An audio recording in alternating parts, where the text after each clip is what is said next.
you beautiful noodles, and welcome back to my channel. My name is Kalia if you're new, and if you are new, on Mondays I do Music Monday videos. Walk into the room and I feel the stairs. You're wondering if the talent claimed is really here.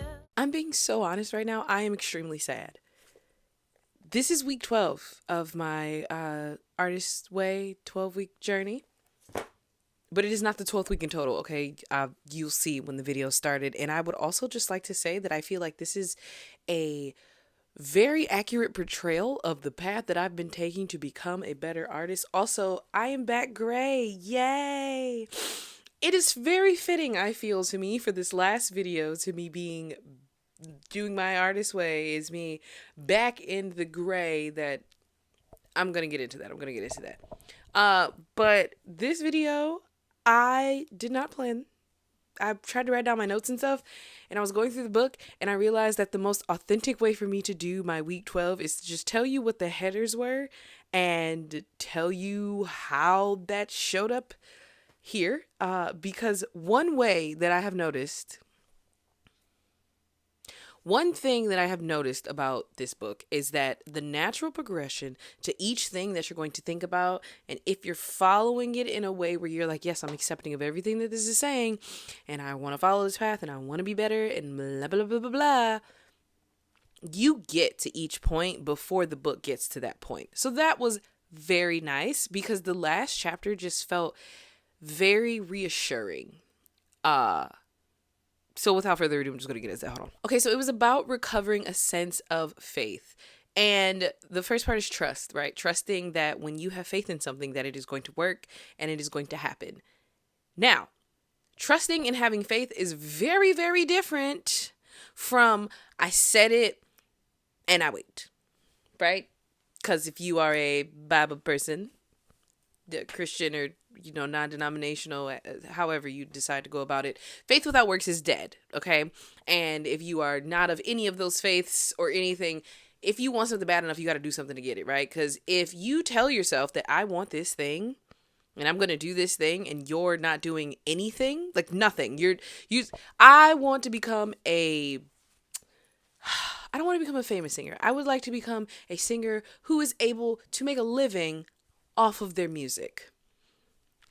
If I am not editing and updating my music and making sure that I am submitting to be in performances and actively writing more music and actively doing covers and all these other things, I do not want it.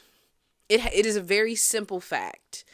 You do not want something if you're not willing to do something for it. So for me to say that I would like to be an artist that is able to pay, like their living is based off of doing this music. Me doing nothing music related informs the decision that I do not want this. There's an open mic this Wednesday that I have not actively been avoiding, because I have not been avoiding it. I have not made it a priority on my schedule to have enough time to make it to go. Yes, so much stuff has happened here lately where I was not able to actually put that into my schedule and get that to be something that I wanted to do. But again, I said I wanted to do it, and what did I do? Nothing to make that happen. So this week, you can't see this, but it's on the wall over there, and it is on the schedule that I will have my happy butt either listening to other people sing or singing myself, but in community with other artists and creatives. Side little note, tangent, this moment right now that's happening in our current society, we live in a society, right? This moment that's currently happening in our society is so reminiscent of Harlem Renaissance, right? Where for me not to put myself in community with other artists and to miss this moment of being involved in what is this is going to be a historical moment in time. We are going to look back on this and be like, so much was going on. We even have the fun little, this is a recession indicator for the music, or this music sounds good again, so the world is about to end. Not being funny, now is the time as an artist, be it a singer, rapper, dancer, whatever your medium is as a creative, now is literally your time. I know this is a slight little tangent, but whatever. We got to get out there. We got to make the things that we see in our heads, because People are needed.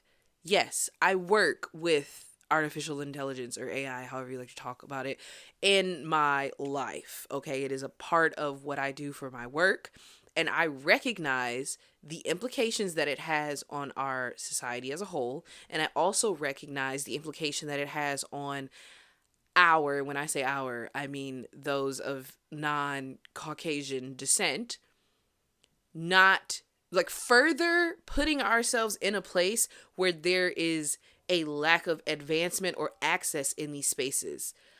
I now have access to some of this stuff, and it is like there is a moral dilemma there. There is a moral dilemma there, but I understand that my one thing, like, it's like the carbon credit thing. Oh my God. It is literally like carbon credits. These companies will do this thing where they're like, okay, we're going to sell you a carbon credit.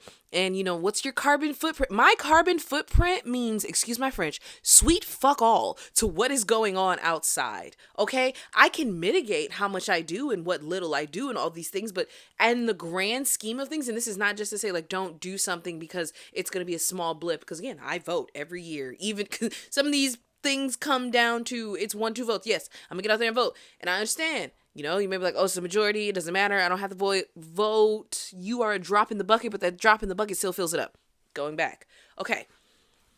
These companies, okay, like, yes, we live in a society, capitalistic, all this jazz. And my goodness, this is going so far away from art stuff. But it has to be said because it all connects. That's what it really is. When we talk about being an artist and doing the things, it all connects. Just because you're little bitty, whatever the heck, you feel like it doesn't matter, or in the grand scheme of things, it's not super important. It is important, right? And this was very super contradictory because I'm talking about AI, but being a creative, but the things that I use it for are not attributed to my creativity. Like, using AI to make images and pictures to say that you're democratizing art is stupid to me. That feels stupid, right? Because there's no democratization that's happening with that. What it is you're just letting people make things faster so that more money can be made faster. But when we're looking at the mediums that they're replicating, the time that it takes to make said things is the reason that they're important. So, say all that to say, make your own decisions, but make sure that they're informed decisions and that you are okay with living with whatever the outcome is going to be. Because that's the thing. You got to think about whatever is supposed to happen at the end of it. Are you okay with that? And if you're not okay with that, do something else. Like, again, we live in a society. No one is a monolith. The next part of the book actually naturally goes into what we were just talking about with the whole AI and creation, and the path of the creation is what makes it important. When it is unclear or uncertain, or you don't know what's happening next, more times than not, that's when innovation happens. And I know that sounds super tech bro-ish, but right there, they kind of a little right. Because if you don't know what is coming next and you're trying to figure it out, you are trying to figure it out. So you're making up a bunch of different possibilities. And in doing that, you're trying to figure out how each of those possibilities could work, what's going to come next, blah, blah, blah. So you see, you're innovating, you're thinking, you're ideating, you're trying to find a path where you see nothing. And that's usually what happens when someone makes something new, or when they are creating something that's never been seen before. It's because they see a path that they want to be there. Like, they want a path to be somewhere, but there's no clarity. You're just looking at TV static. All you see is TV static, and you're trying to actually make a picture out of this TV static in the black and white. So your thought process is organizing all of this, all of that. That's your thought process at work. And then you pop out with a beautiful path to go down.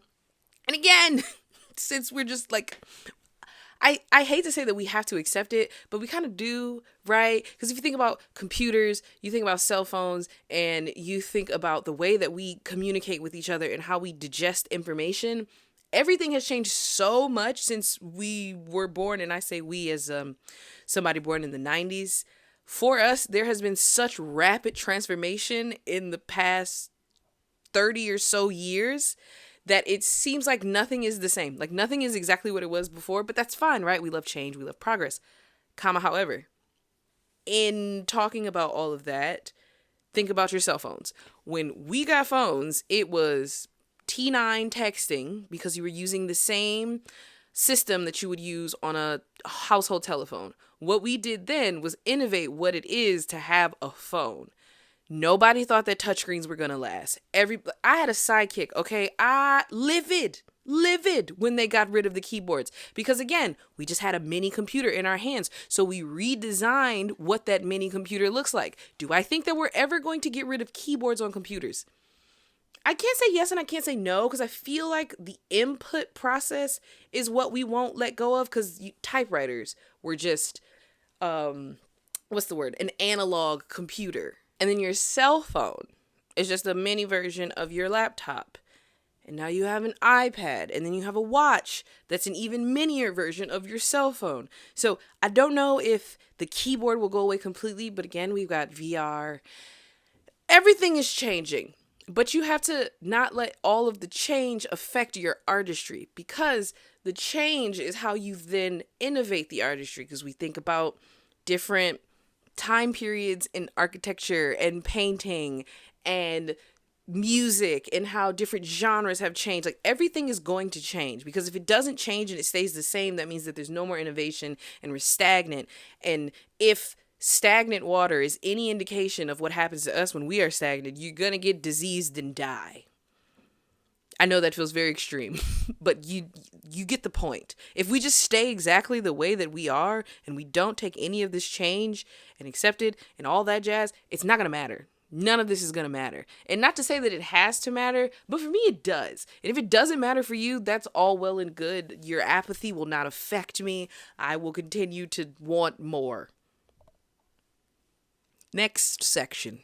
The next / last section that is very important, and it's a lot further away from what the heck just happened back there, is we talked about wet blankets and how they will put a damper on what it is that you're working on. And we also talked about creative U-turns, and like you being your own creative U-turn and you being your own wet blanket.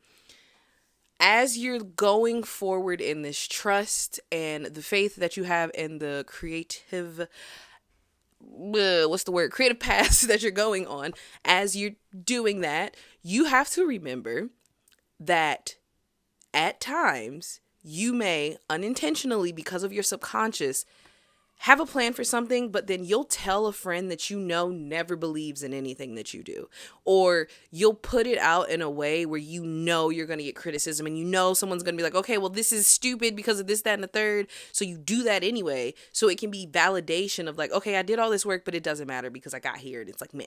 Like the example that they use in the book is, you're about to get married, and then one of your old flings that you had way back in whoever knows when, but you were like in love, it was great. They hit you up just to see how things are going, just to see what's going on. And using those moments as a way to tell yourself, oh, wait a minute, I'm on to something. Something's about to happen. About a month ago, everything felt crazy. Still feels crazy. Why am I lying? It's still insane, okay? Life-wise, whatever. But there was a moment where it was like, oh, okay, yeah, no, this is going to go, this is going to go to poop. This is going to go absolute poop. But instead of looking at that moment as like okay, well, we got to change the plan. Something's got to be different. Got to change. It was more so, what am I supposed to take from this for the plan that I have now? Because again, you're going to have to walk with me on the spiritual journey, okay? Because all of it is inherently spiritual connected. You will be tested right before you're going to be pushed forward into whatever it is that you're about to do. Speaking from experience and speaking from going through it right now, there is something on the other side of that is going to push the creativity so far where you'll almost laugh at how much you overthought it, and you're gonna laugh at how much you was like, yeah, no, this is not gonna work. This is a poop idea. And then you're gonna be, Demi Lovato looking back at Poot Lovato. I don't know why Poot Lovato keeps coming up in the things that I've been doing and saying lately, but this is the funniest thing ever, and I'm obsessed with it, and I just love it. So yeah.